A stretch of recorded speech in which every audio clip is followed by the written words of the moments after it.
प्रीतम आज आप लोगों के लिए वीडियो लेकर आए जिसमें सीटेट 2022 जो कि ऑनलाइन एग्जाम होगा। सीटेट में क्या है, बहुत ही क्वेश्चन रिपीट होते हैं। जितना भी आप प्रीवियस ईयर का क्वेश्चन सेट आप प्रैक्टिस करते हैं तो उतना आपके लिए बेनिफिट होगा। तो मेरे चैनल में क्या है कि सोशल साइंस से रिलेटेड बहुत सारे वीडियोस है, फिर चाइल्ड डेवलपमेंट पेडागोगी से है, इंक्लूसिव एजुकेशन, फिर समाजीकरण है, सोशलाइजेशन से है, ईवीएस का शॉर्ट नोट्स मैंने बनाया है। तो इसमें क्या है कि वो आपके लिए बहुत ही बेनिफिट होगा। अगर आप नहीं वीडियो देखें तो एक बार देख लीजिएगा। आप मेरे चैनल को लाइक शेयर सब्सक्राइब कर लीजिएगा अगर आपको अच्छे लगे वीडियो तो। ठीक है, आप बेल आइकन को हिट करेगा जिससे जो भी मैं वीडियो डालूँ तो उसका आपको नोटिफिकेशन मिलते रहे। ठीक है, तो थैंक यू। कैसे ठीक है, तो ये 64 क्वेश्चन उच्च प्राथमिक स्तर पर सामाजिक विज्ञान में शामिल है। तो पहला है भूगोल, इतिहास, राजनीति विज्ञान तथा अर्थशास्त्र। सेकंड है इतिहास, भूगोल, अर्थशास्त्र और पर्यावरण विज्ञान। तीसरा है राजनीति विज्ञान, भूगोल, इतिहास तथा समाजशास्त्र। चौथा है इतिहास, भूगोल, राजनीति विज्ञान और पर्यावरण।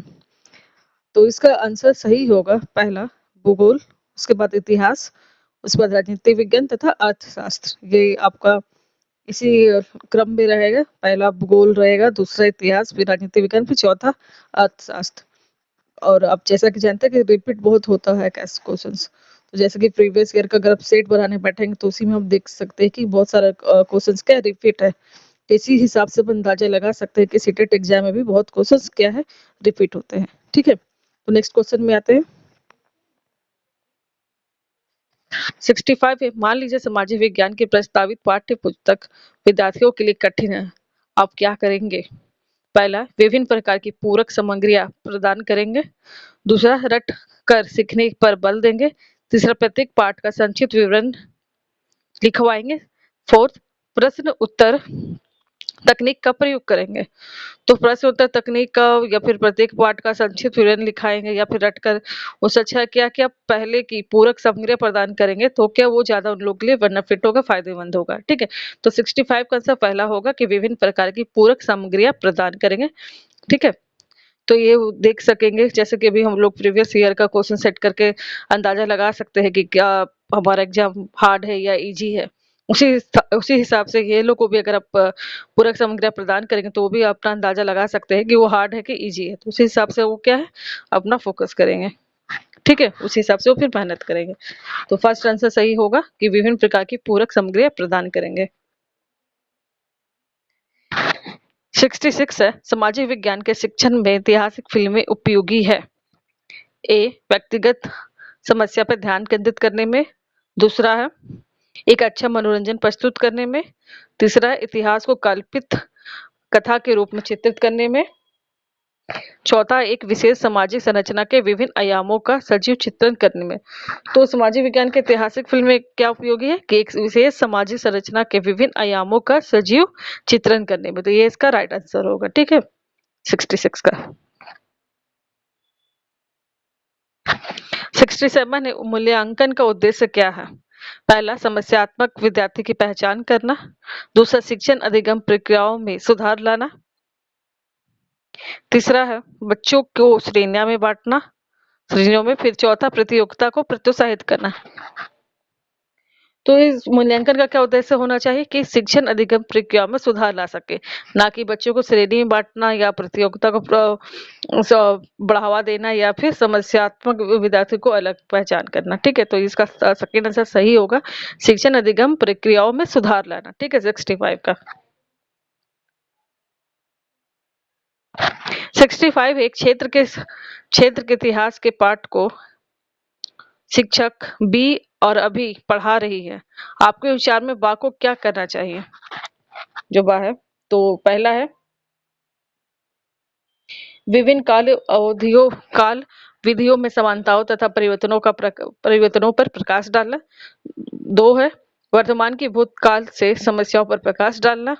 थर्ड है विभिन्न शासकों के व्यक्तित्व पर प्रकाश डालना। चौथा है अवधि के मुख्य लक्षणों को विद्यार्थियों को याद करने के लिए प्रोत्साहित करना। तो इसका आंसर क्या होना चाहिए कि पाठ को पढ़ा रही जो बात क्या करना चाहिए, तो विभिन्न काल विधियों से में समानताओं और प्रयत्नों पर प्रकाश डालना चाहिए। इसका राइट आंसर होगा। ठीक है,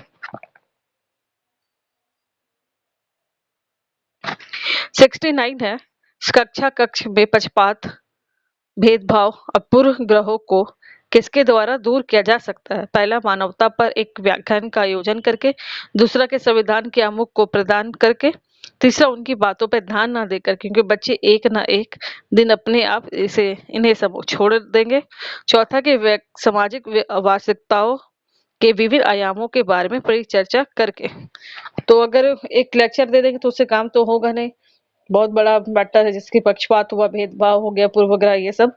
फिर संविधान में तो दिया हुआ बुक है, किताब है, मगर असल जिंदगी में लागू है या नहीं, ये देखना है। फिर उनकी बातों को ध्यान ना देना या उन बातों को छोड़ देंगे आगे जाके, तो ये नहीं, क्या करना है उनको। इसका चौथा ऑप्शन सही होगी, सामाजिक वास्तविकताओं के, जो सामाजिक वास्तविकता है, के विभिन्न आयामों के बारे में चर्चा करके। ठीक है, तो ये इसका राइट आंसर होगा। 70 है, रचनात्मक मूल्यांकन को कब किया जाता है? पहला, सत्र के अंत में, दूसरा इकाई के अंत में, तीसरा नई इकाई को पढ़ने के पूर्व, चौथा के शिक्षण अधिगम प्रक्रिया के दौरान। तो रचनात्मक मूल्यांकन कब किया जाना चाहिए? शिक्षण अधिगम प्रक्रिया के दौरान, ना कि उसके अंत में या इकाई के अंत में या फिर पढ़ाने के पूर्व। शिक्षण अधिगम प्रक्रिया के दौरान जो रचनात्मक मूल्यांकन है उस समय करना चाहिए। ठीक है।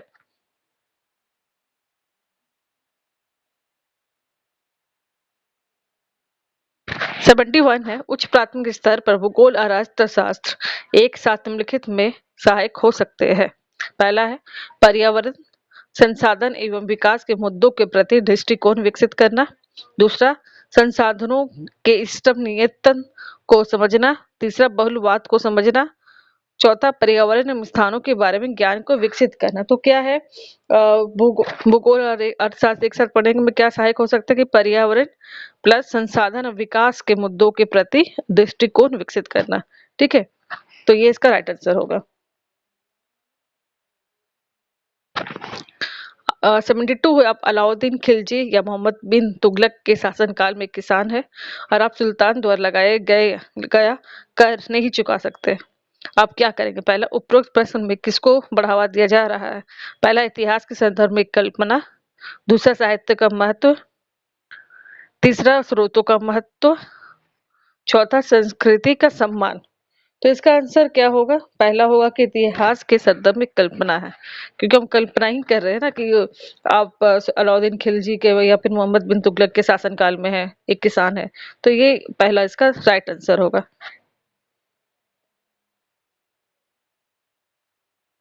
73 कक्षा 6 के इतिहास की पाठ्य पुस्तक के प्रत्येक पाठ की शुरुआत एक युवा लड़की या लड़के के द्वारा की गई है। आपके विचार में पाठ्य पुस्तक निर्माता द्वारा या रणनीति क्यों अपनाई गई है? ऑप्शन है, या देखना कि लड़के एवं लड़कियां इतिहास का अध्ययन कर रह सकते हैं। दूसरा, यह बताने की प्रस्तावना कैसे दी जा सकती है। तीसरा, पाठ की विषय वस्तु का मूल्यांकन करना। चौथा, कि विद्यार्थियों में पूछताछ तथा खोज की भावना को विकसित करना। तो ये इसका सही आंसर है। 73 का फोर्थ सही होगा कि विद्यार्थियों में पूछताछ तथा खोज की भावना को विकसित करेंगे। वो अगर फोटो देखेंगे तो उनमें जिज्ञासा होगी पूछने के और कुछ खोजने की। ठीक है, तो ये सही आंसर होगा कि विद्यार्थियों में पूछताछ तथा खोज की भावना को विकसित करना। ये मकसद है लड़के और लड़कों के जो पाठ के शुरू में जो दिखाई गए चित्र। ठीक है। 74 है, सामाजिक विज्ञान के पाठ्य पुस्तकों के प्रति क्या दृष्टिकोण होना चाहिए? पहला, याद करने योग्य एक अभिलेख के रूप में। दूसरा, अंतिम वक्तव्य के रूप में। तीसरा, अग्रमी पूछताछ के अवसर के रूप में। चौथा, ज्ञान के भंडार के रूप में। तो इसका आंसर क्या होना चाहिए 74 का?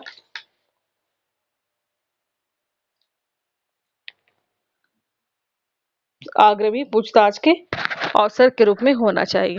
ठीक है, इसका सही आंसर ये होगा कि पाठ्य पुस्तक में से क्या होना चाहिए, तो अग्रमी पूछताछ के अवसर के रूप में।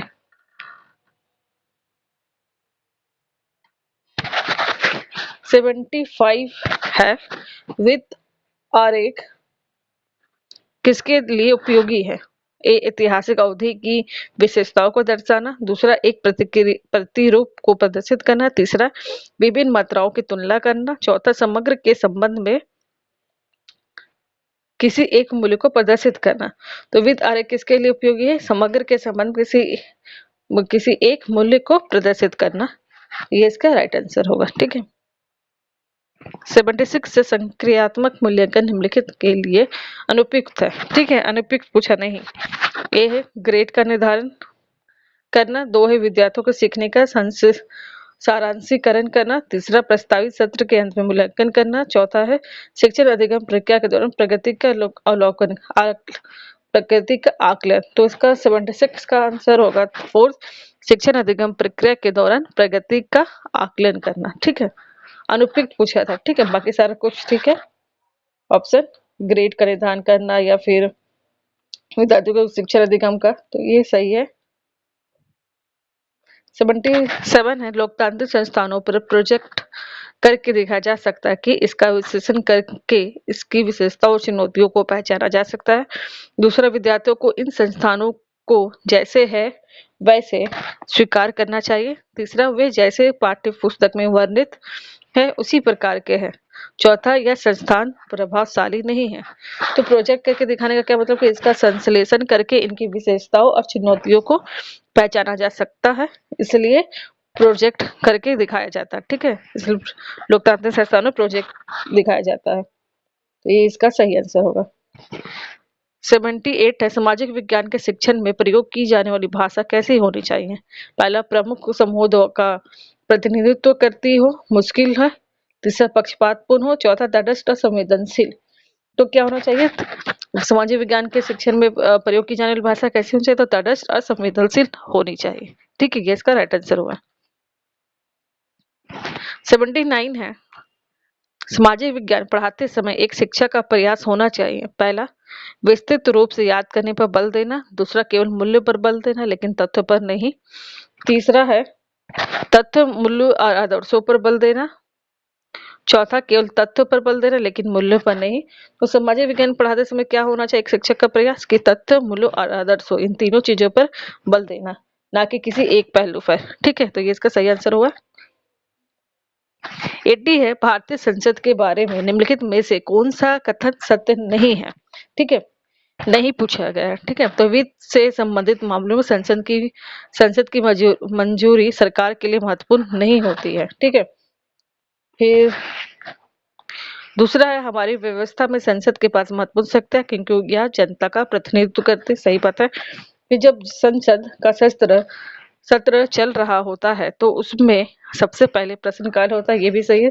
जब भी संसद का सत्र चलता है तो सबसे पहले प्रश्नकाल होता है। ठीक है, अब भारतीय संसद के 3 अंग है, राष्ट्रपति, राज्यसभा, लोकसभा। ये भी ऑप्शन सही है कि भारतीय संसद के 3 अंग होते हैं, राष्ट्रपति, फिर राज्यसभा और लोकसभा। ठीक है, तो इसमें एक चीज जो फर्स्ट पॉइंट है जो गलत है कि वित्त से संबंधित मामलों में संसद की मंजूरी सरकार के लिए महत्वपूर्ण नहीं होते हैं।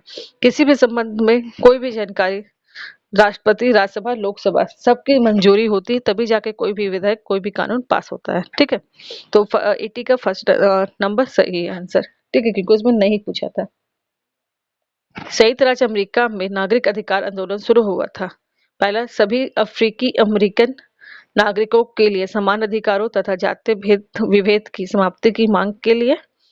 दूसरा, अमेरिकन महिलाओं के मताधिकार की मांग के लिए। तीसरा, अफ्रीकी अमेरिकन पुरुषों के मताधिकार की मांग के लिए। चौथा है अफ्रीकी अमेरिकन वरिष्ठ नागरिकों की सुरक्षा और मांग के लेकर।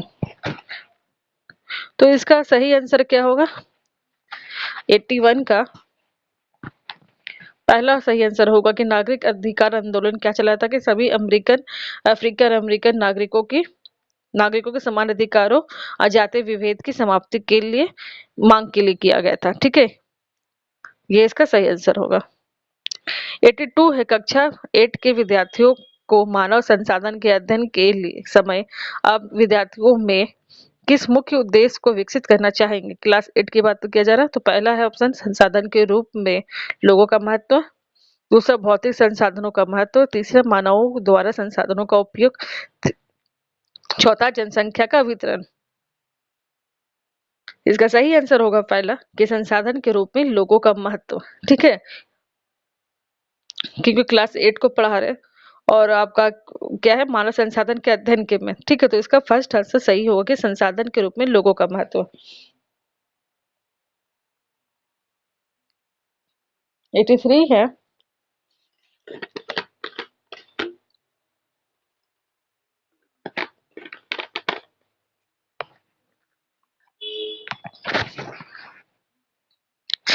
न्यायपालिका के संबंध में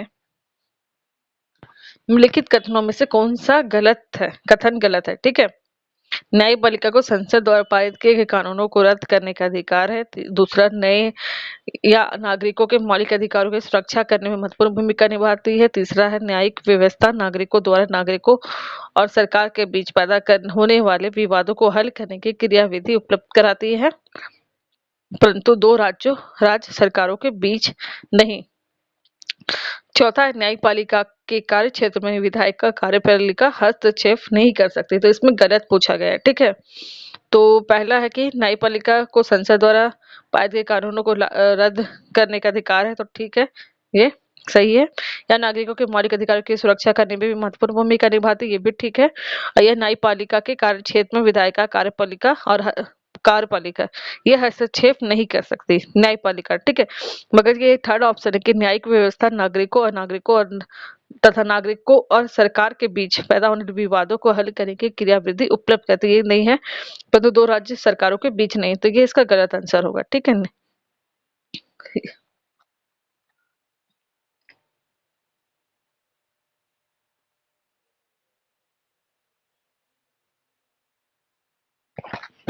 84 है, निम्नलिखित में से कौन सा एक दीवानी यानी कि सिविल कानून के दायरे में नहीं आता है?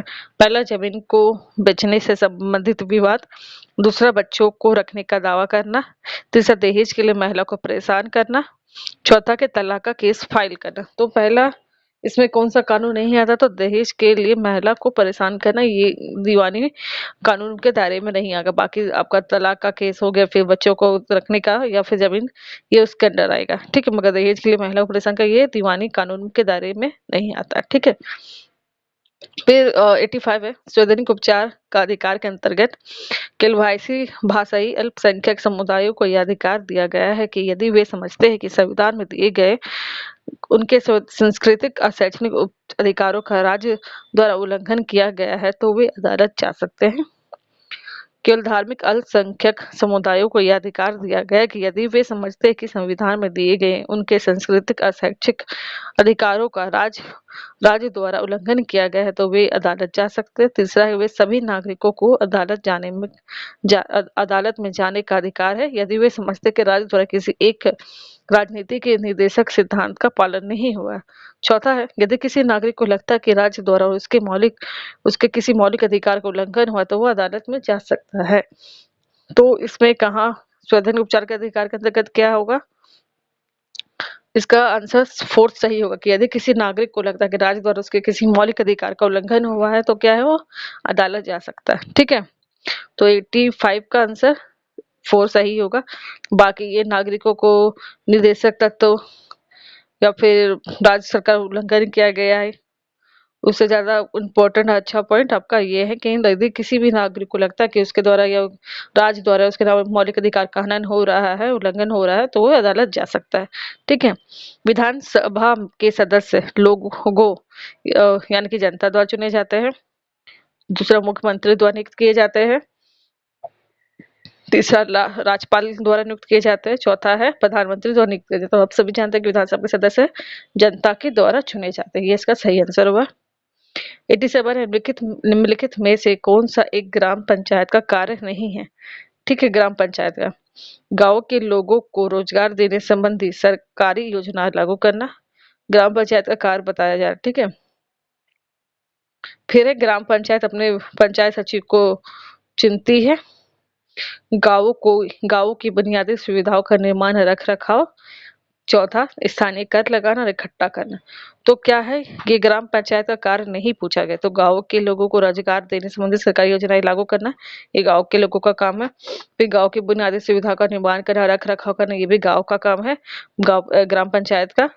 तो उसके बाद स्थानीय कर लगाना, इकट्ठा करना, ये भी ग्राम पंचायत का काम। मगर ग्राम पंचायत जो अपने पंचायत सचिव को चुनते, वो उनका अधिकार नहीं है। जो सचिव जो होते हैं ग्राम पंचायत के, उसकी नियुक्ति सरकार द्वारा की जाती है, ना कि ग्राम पंचायत के द्वारा। ठीक है।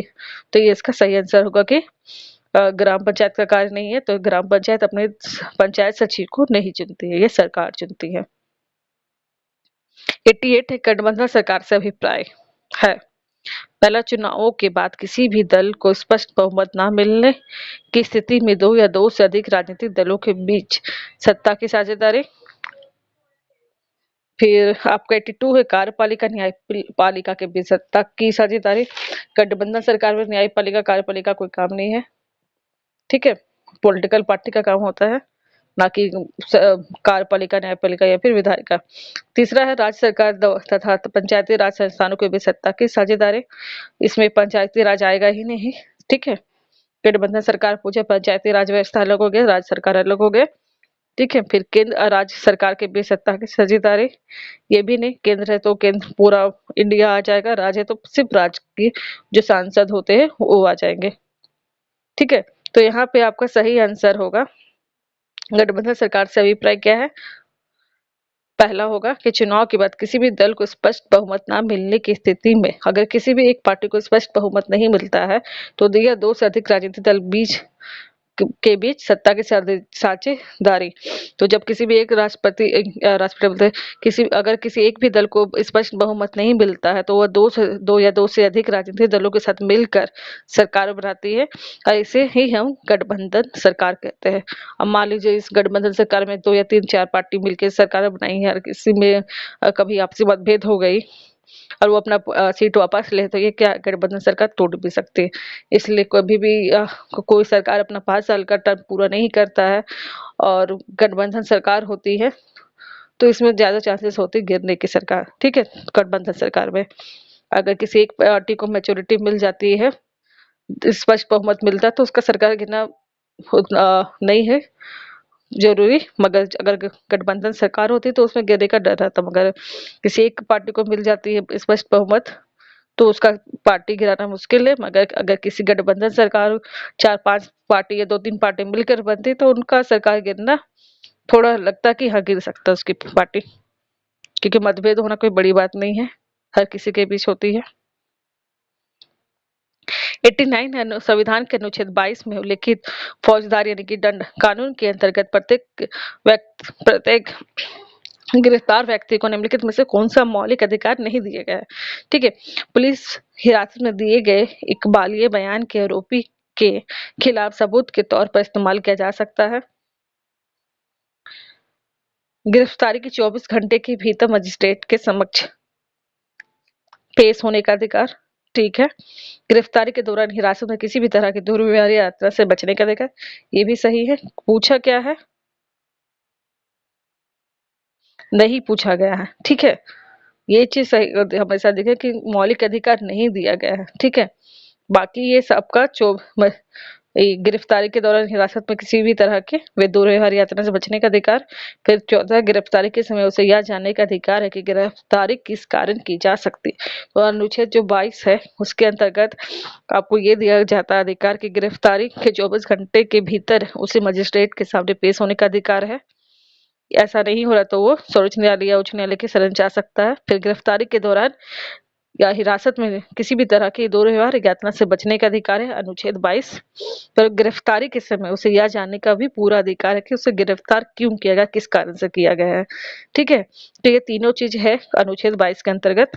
मगर आपका पहला पॉइंट जो है कि पुलिस हिरासत में दिए गए इकबालिये बयान को आरोपी के खिलाफ सबूत के तौर पर इस्तेमाल किया जा सकता है, तो ये इसका गलत आंसर है। क्वेश्चन गलत पूछा था, नहीं पूछा था, ठीक है। तो ये इसका राइट आंसर हुआ।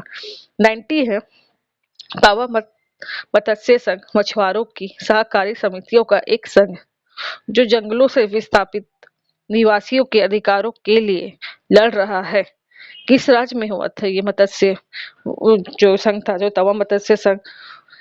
ये क्वेश्चन जो है हर साल पिछले ही बार ईवीएस के एग्जाम में ये आया था, उस समय पूछा गया था ईयर, आज इसमें पूछ रहा है स्टेट किस राज्य से संबंधित है, तो ये मध्य प्रदेश राज्य से संबंधित है, ठीक है।